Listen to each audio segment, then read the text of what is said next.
Cha-cha-cha. Now you guys have something to look at instead of an empty screen for 3 minutes while Aaron goes pee. Today we've got the amazing Josh Cripps giving his top 10 tips to take better landscape photos right now.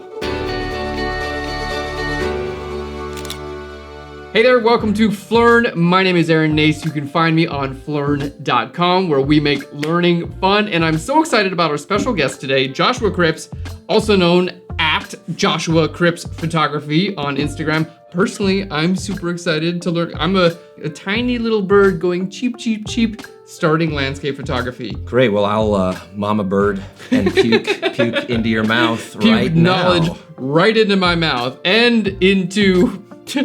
I'm not even gonna say it. Everybody open wide. Let's Yeah. just leave it at that. Listen, that's the way it is. Yeah, that's how it goes. You're a little baby bird and you're hungry. There's only one way you're getting food.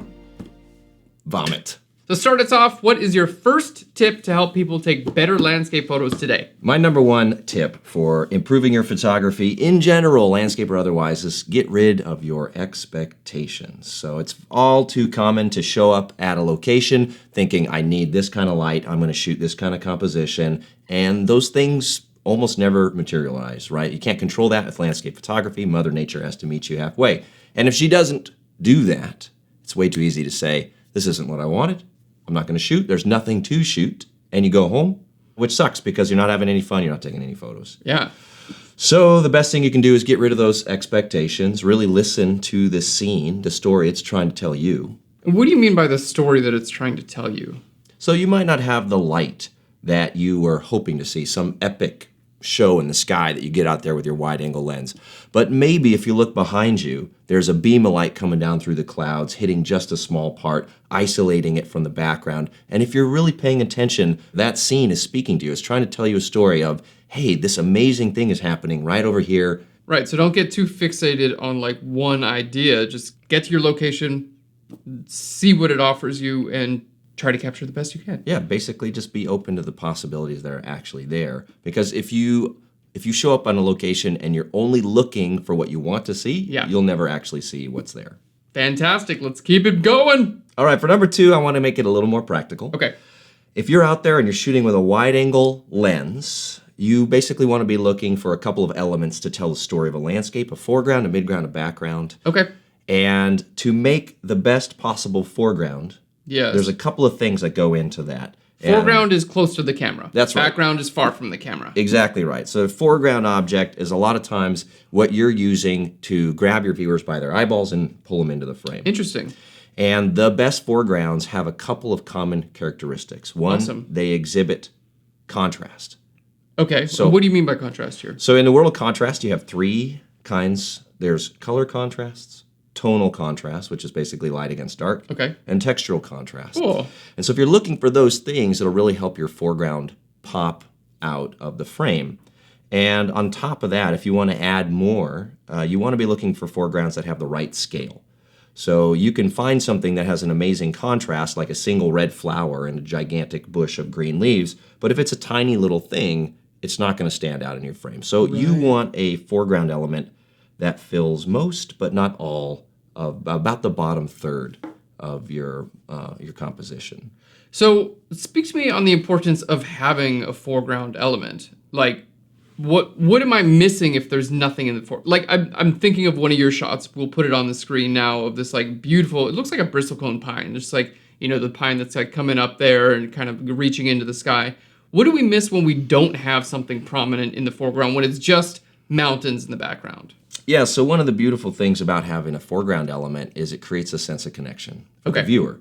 So especially when you're shooting with an ultra-wide lens, what happens is the field of view comes right up close to you as a photographer, which creates a sense of immediacy and connection. And the stronger your foreground element is, the more your viewer is going to connect with the photograph and feel like they can actually step into it or stand in the image itself. Interesting. And when you don't have that foreground element, there's nothing wrong with that. I love to shoot telephoto landscapes, but it creates an intuitive sense of there's a gulf of space between the viewer and the image. And so a lot of times you'll find when you're shooting with a telephoto that to the observer, they look at the image and it feels like you're looking at a photograph. Right. Whereas when you're shooting with that wide angle and you have this really in-your-face foreground element, it makes it feel like you can step into the photograph, more like you're a participant in the image that's as so opposed to interesting. just looking at the image. So it completely depends on the kind of feel that you want to create for your viewer. Now, obviously, we're looking for a prominent foreground image. So, like in a lot of landscapes, that's things like trees, I'm guessing, flowers, things like that in your foreground. What are you looking for in your midground and your background? So when it comes to the midground, what I really like to look for with these big wide-angle compositions is something that provides a sense of what that location is like Okay. without obscuring the connection between the foreground and the background. Basically, you want to think of a wide-angle composition as a story. So the foreground is the opening hook, the midground is the supporting details and action that propels the story towards its finale, which is the background. And so in your midground, you want to provide a lot of environmental context. So if your viewer's looking at the photo, they can say, oh, I understand what this landscape is like. There are meadows, there are trees, there are lakes. What you want to avoid in a midground is anything that blocks the background. So if your Okay. midground has a lot of trees sticking up, covering mountains or something like in the back. So you're creating this visual story and it starts at the foreground and it hits this midground and it can't transmit all the way Interesting. to the background. So that's what I look for in a midground. And then in the background, the most important thing you can look for is an object that provides a sense of place. Okay. You really want your background element to be unique and characteristic of that place. And Okay, cool. it sort of turns out that this is what your story is about, is that background element. And so you'll have this opening, engaging foreground to pull your viewers into the frame, this midground that kind of pushes them towards the background, and then the background, whether it's a mountain or a sea stack or something like that, that's what gives the viewer the information about what the photo's actually of. So if you have a famous mountain like El Capitan in Yosemite Valley, that's your background element. People go, oh, that's a great photo of El Capitan. Right. Even if the background element is just a tiny little part of the image, it might even be just 5 or 10% of the entire image. But if you have a strong enough background element that provides that sense of place, people will say, oh, that's a great photo of your background Interesting. element. All right. So you're kind of like, you're telling the story here and you're leading the viewer's eyes from foreground through the midground and then landing on the background. Yep. Oh, brilliant. I love it. Doing great, rocking down our list. What is up next for us, Josh? Well, I like to tell people if they want more dramatic light in their landscape photographs, then go outside when the weather is bad. Really? Yeah. And that is because around the unstable edges of storms is where you tend to get the most interesting light. So if you're really looking for that dramatic, colorful, those beautiful skies that we all love to see in our landscape photos, then doing that around bad weather oftentimes leads to that. I'll go out hiking in thunderstorms specifically for that. No way. And so even though you have to spend maybe 3-4 hours huddled in your tent or in an overhang while it's raining, hailing, thunder, and lightning, as those storms break up, the sunlight can start to penetrate those instabilities and crazy things happen. That's when rainbows happen. That's when you get amazing colors at sunrise or sunset, especially if you're talking about thunderstorms. So go out when the weather is bad and you put yourself in a position to just be in the right spot when the light does something crazy. When it's there, right. Because if you're just like on a blanket, like sunny day, the light, it's relatively even throughout your entire scene. But like you said, if you get a beam of light, all of a sudden you have a focal point on your image that just kind of like adds a little bit more visual interest to the photo as a whole. Yeah, for sure. And I think one of the best ways to create an interesting photo is to show your viewers something that they haven't seen before. Yes. And so everybody's seen a blue sky day. And it's not to say you can't take awesome landscape photos under totally clear blue sky days. Right. But if you have something unusual going on, like you're hiking through a thunderstorm and then it clears and the sun comes out and you have a corner to corner 180-degree rainbow that appears, that's unusual. That really brings people into the scene a little bit more. And me personally, my favorite kind of light is when you have light interacting with the landscape in weird ways or unusual ways. So if you have a spotlight on the mountain over here and everything else is in, deep shadow. It just adds one more element of interest to the frame. Yeah, it's almost like I shoot a lot of portraits, and we use soft boxes and lighting to like carve out areas Yeah. of light to make photos more interesting. And you're just waiting on nature to do the same thing for you. That's it. Yeah. If I had a million watt second strobe that I could bring out to light it up there. Yeah, yeah. Can we get a little flagging on that mountain, please? Yeah. I would do it, but Do you ever pray? I don't. No, I don't pray. So, sorry, Grandma. I do yell at the sun a lot, though, when it's doing something really cool. Yeah, yell with enthusiasm. Oh, absolutely. I call it a big, beautiful sun. Yeah. Fantastic. We are on tip number 4. What you got for us, Josh? All right. I want to recommend everybody out there shoot landscapes with a telephoto lens. It's really common to shoot landscapes with a wide angle. We just talked about how awesome that is to bring your viewer into the frame. It's so much fun. But a lot of times what happens, if you get 10 landscape photographers lined up next to each other and they all have wide angle lenses on, you get 10 identical photos. Yeah. And what happens is it becomes more about a competition of who got the best weather. Whereas if you start to shoot landscapes with a telephoto lens, you start to pick out these little vignettes, just little things that are happening here and there, and they tell a much more personal story because it's very unlikely that everybody's going to see that same little, oh, look at the way the light is bouncing off of those leaves right there against that little background. You saw it, somebody else is going to see, oh, look at the way the clouds are swirling around the mountain up there. So it can be a lot more personal, and it also helps you really refine your vision as a photographer, and I think that is incredibly important as a landscape photographer because my approach is I want to make a caricature of the landscape. I want to figure out what's important to me, exaggerate that, and get everything else out of the frame as much as I can. And so that process starts by really, for me, very analytically identifying what am I drawn to in this scene and how can I emphasize it the most in my image. And you have to have some training, for lack of a better word, to be able to start to do that. And the telephoto really narrows your focus down to a point where, okay, I'm only going to be looking at that tiny little square, so I'm going to be inspecting the scene with a ton of detail, and you just develop a sense of being able to pick out these little moments. So let's talk a little bit about focal lengths. What are we shooting at?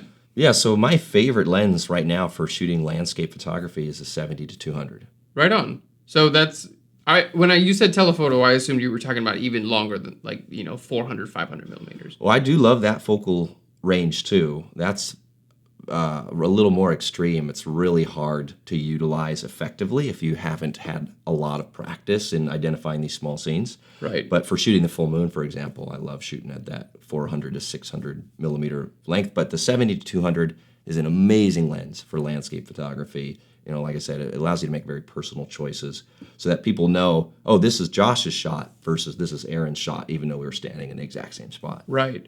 Now, just to piggyback on that, are you ever shooting at f2.8 or are you always stopping down to get more in focus? It totally depends. Okay. If you're specifically trying to say, I want you to look at this, then I want you to look at that, then I want you to look at that, then yeah, I want it to be all in focus.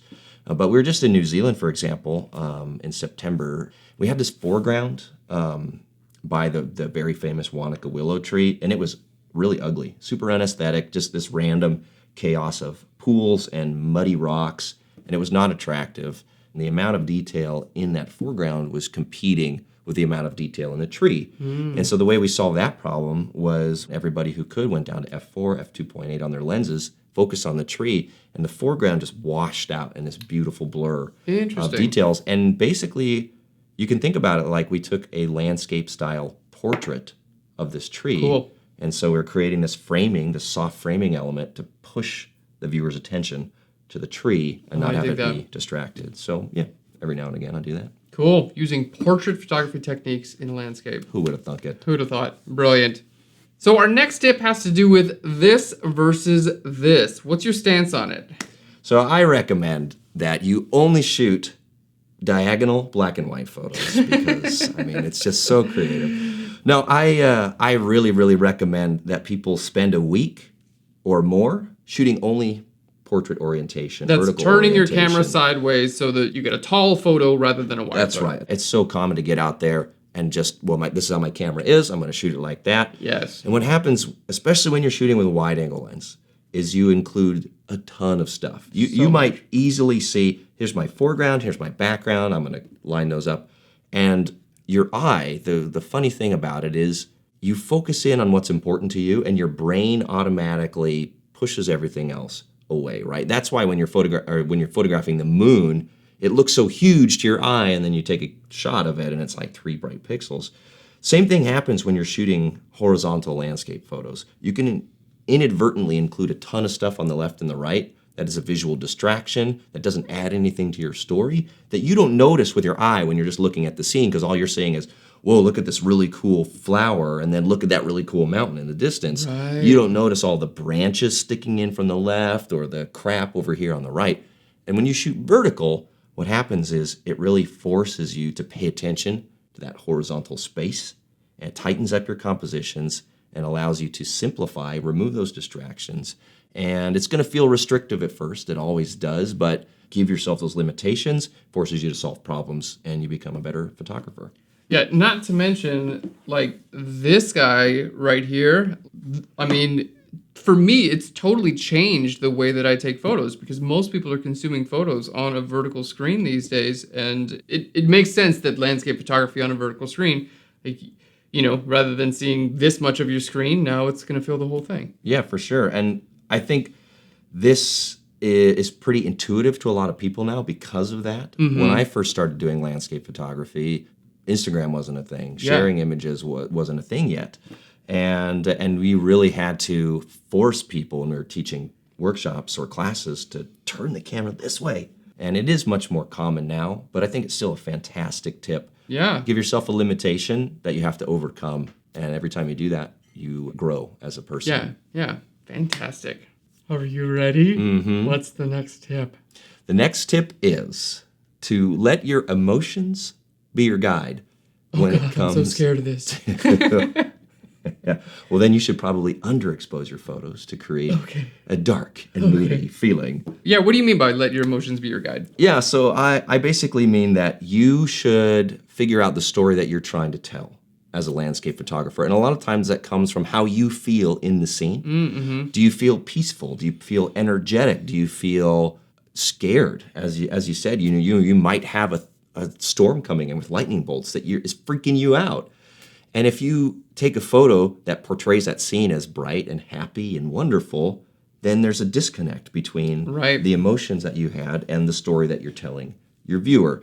So that's what I mean to some extent, is to think about the mood that you're trying to portray in your photos.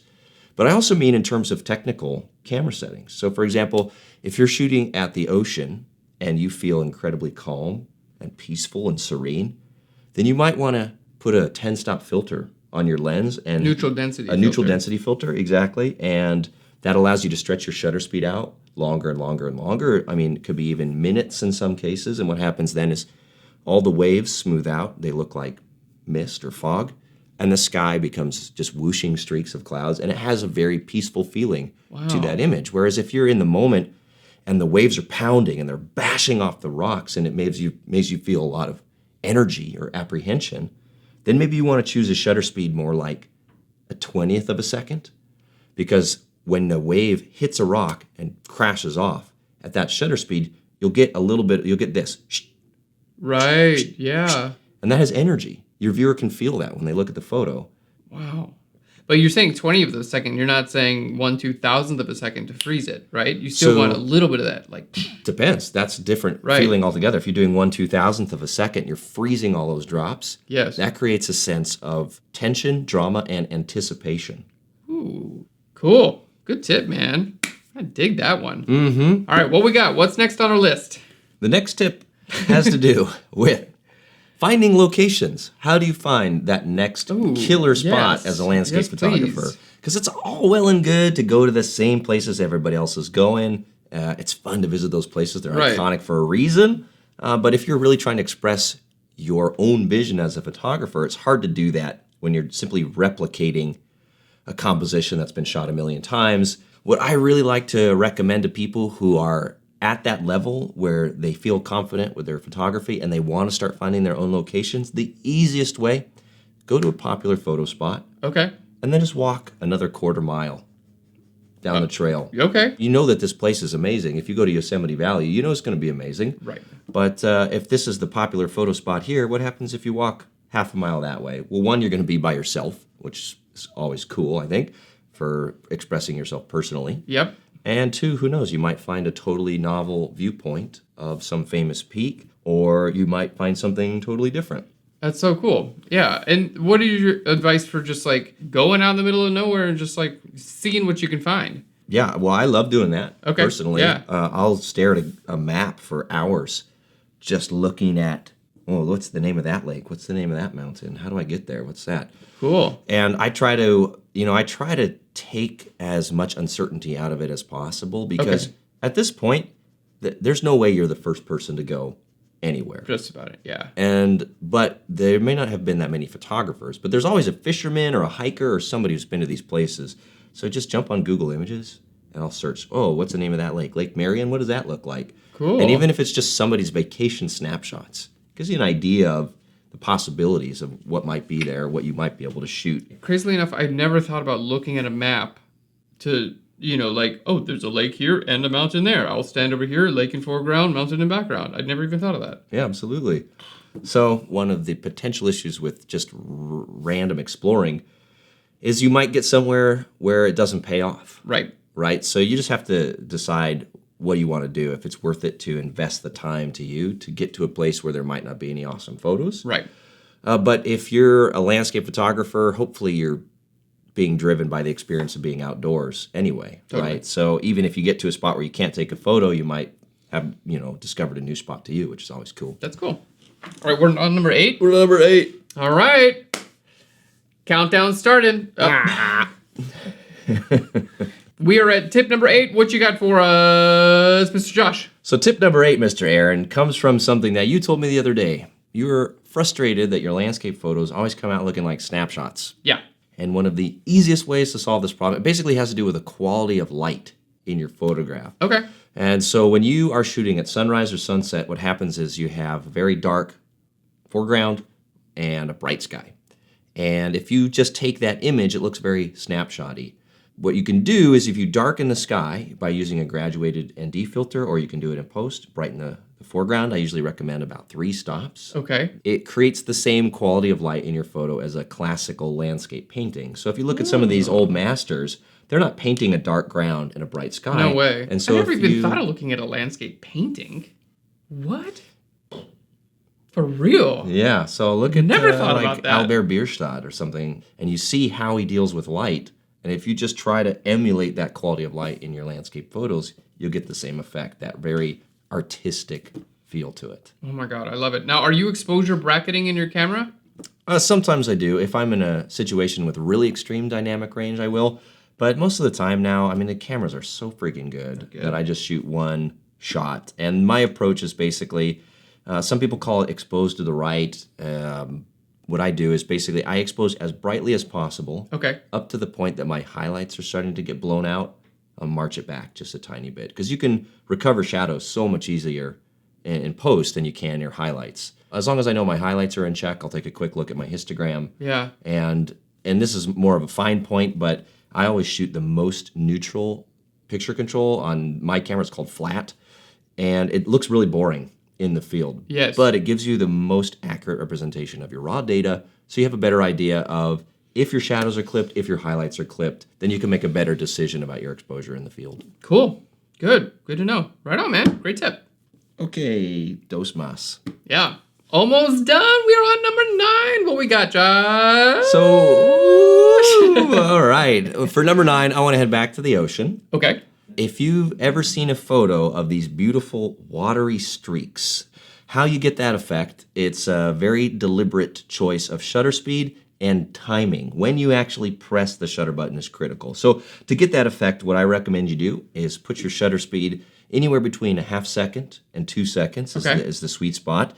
And then you wait for a wave to come up the beach, to crash, come up the beach, pause at the top, and just as it starts to flow back out, That's when you want to trip the shutter. Got it. And those, you can make those streaks especially prominent if you have something for the water to flow around, like rocks, or rocks is generally the main thing. But what it does is it channels the water and forces it to flow more uniformly.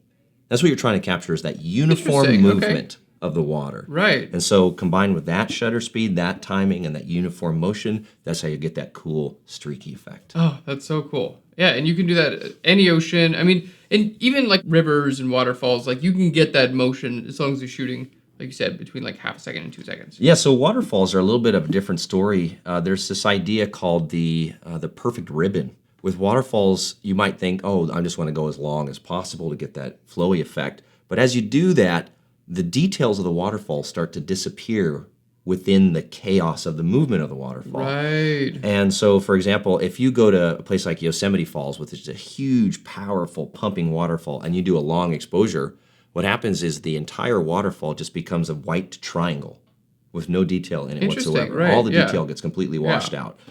So you want to find that perfect shutter speed that's long enough to show some movement, but short enough to still show definition. Cool. Yeah, and that's you trial and error and take a picture, look at it on your camera. Yeah, so that's experimentation. Every waterfall is going to be a little bit different, Yeah. right? If you have one that's just one big fountain, then you're probably going to want to go a little bit shorter. If you have one that has a ton of rocks and the water bounces off and goes, it already has more definition built in, so you can get away with a little bit of a longer shutter speed. 2 tips in 1. Love it. Deal. Bonus tip. Bonus. Josh, we are almost done with our list. What is tip? I know. I just could do this literally all day. What's number 10? Number 10 is actually my number 1 rule, which is fill the frame with what you like. And there's a lot of ideas wrapped up in that. Basically, as a photographer, you want to figure out what is speaking to you in a scene. Out of all the things you could be photographing, the 1,001 things in any scene, you have to decide what's most important, what's the story that you want to convey to your viewer, and fill the frame with just those things. And try to get rid of everything else. You want to really simplify the landscape as much as possible. That helps minimize distractions. It makes your story more focused, more powerful, more impactful for the viewer. So that could mean like changing your focal length. Instead of shooting super wide, maybe you zoom in a little bit to remove some of the stuff on the sides. Absolutely. It could mean zooming in, changing your focal length, getting closer to your foreground element, shooting vertically. It could mean creative choices with your shutter speed, like we were just talking about. For example, if what you like about a scene is the way that the water flows through it, then fill your frame with that idea. Cool. Make a shutter speed choice to emphasize that. I dig it. Yeah. And I do the same thing in portrait photography too. Like try to get rid of everything that doesn't help tell this story. So much of what you were talking about has applications in like portrait photography, conceptual photography, all this other stuff that I've been shooting for years and I haven't even really thought about like applying those same ideas to landscape photography. Well, sweet. I hope now on your adventure across the West, you'll be able to put these into play and get some killer shots. Ooh, I'm so excited. I'm going to hitch my little wagon to you and follow you around the world and take pictures and try to take good pictures. Great.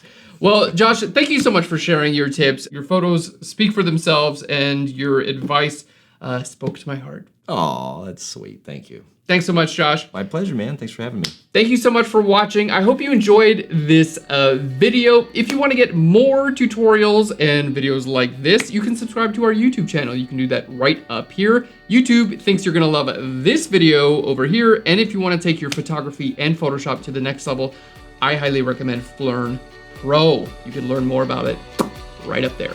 Thanks so much. Ooh, you want to say I'll Phlearn you later? I'll Phlearn you later. Bye, everyone.